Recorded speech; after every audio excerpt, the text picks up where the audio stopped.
Make your point on the News Hour. Join Arnab every night on the News Hour with your question. Ask your question and join the debate. At least 21 youth from Kerala's Kasaragod and Palakkad districts have travelled to the Middle East. They've gone missing for the last 1 month. Their families suspect that they may have joined the Islamic State. Chief Minister Pinarayi Vijayan has directed the police to launch a probe into this matter very urgently.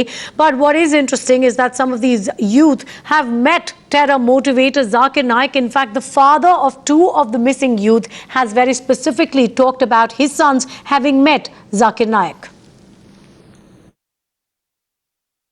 സക്കീനാണെന്നാണ് എൻ്റെ ഓർമ്മയിൽ. മുസ്ലിമാണ് ആക്കാൻ വേണ്ടി കൊണ്ടുപോയതാണ്. അപ്പോൾ അവിടെ ചെന്ന് ഇങ്ങനെ നോക്കുമ്പോൾ കണ്ണിൽ നോക്കാൻ പറഞ്ഞത്രേ 3 പ്രാവശ്യം. അപ്പോൾ ഇവൻ നോക്കിയില്ല, മരുമൻ നോക്കിയില്ല. അങ്ങനെ നോക്കിയാൽ ആകുമെന്നാണ് പറയണത്. കണ്ണിൽ നോക്കിയാൽ തന്നെ ഓട്ടോമാറ്റിക്കായിട്ട് പിന്നെ വേറെ ഒന്നും ചിന്ത ഉണ്ടാകില്ല, പഴയതെല്ലാം മറന്നു പോകുന്നൊക്കെ പറഞ്ഞത്രേ.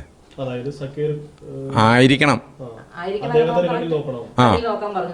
3 പ്രാവശ്യം പ്രാർത്ഥിച്ചുകൊണ്ടിരിക്കുമ്പോൾ കണ്ണിൽ നോക്കണമെന്ന് പറഞ്ഞു. അവൻ തലയും കുമ്പിട്ടിരുന്നു. എന്നിട്ട് എനിക്ക് നിങ്ങളുടെ കണ്ണിൽ നോക്കണ്ടെന്ന് പറഞ്ഞു. നീ എന്താ എൻ്റെ കണ്ണിൽ നോക്കാത്തതെന്ന് ചോദിച്ചു. എനിക്ക് കാണണ്ട, നിങ്ങളുടെ കണ്ണ് കാണണ്ടെന്ന് പറഞ്ഞു. തലയും കുനിഞ്ഞിരുന്നു എന്ന് പറഞ്ഞു. അവിടെ പോയിട്ടുണ്ട് ബക്സൻ. അതിന് ശേഷം വന്നിട്ടാണ് ഇവനിങ്ങനെ ഇപ്പം മുസ്ലിം ആദ്യം സമ്മതിച്ചിട്ട് ആര് ബക്സൻ ഇപ്പം പറഞ്ഞപ്പോൾ ഇവൻ്റെ 2-3 പ്രാവശ്യം തെറ്റിപ്പോയിരിക്കുകയാണ്. ഞാനില്ല എന്ന് പറഞ്ഞിട്ട് അനിയൻ്റെ അടുത്തുനിന്ന് അങ്ങനെ കുറച്ച് നാൾ അവർ മിണ്ടാണ്ടിരുന്നിട്ടുണ്ടെന്നാണ് പറയണത്. ഇത് തന്നെയാണ് എൻ്റെ മകളെ കണ്ടെത്തുക, ഒപ്പം കൂടെ പോയവരെയും കണ്ടെത്തുക, എല്ലാവർക്കും അവരവരുടെ മക്കളെ തിരിച്ചെടുക്കുക സാധിക്കട്ടെ എന്ന് പ്രാർത്ഥിക്കുന്നു.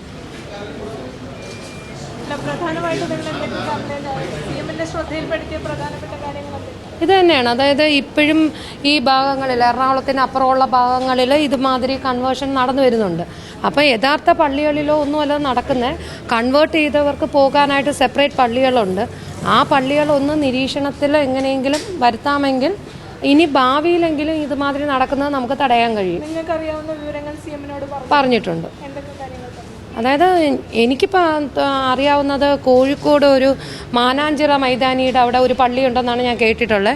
അപ്പോൾ ആ പള്ളിയിൽ ഇതുമാതിരി കൺവേർട്ട് ചെയ്ത ആൾക്കാർക്ക് മാത്രമേ കയറാവൂ എന്ന് പറഞ്ഞ് കേട്ടിട്ടുണ്ട്. അപ്പോൾ എൻ്റെ ഒരു അഭിപ്രായം അവിടെയൊക്കെ ഒന്ന് നമ്മൾ സൂക്ഷ്മതയോടെ ഇരിക്കുക.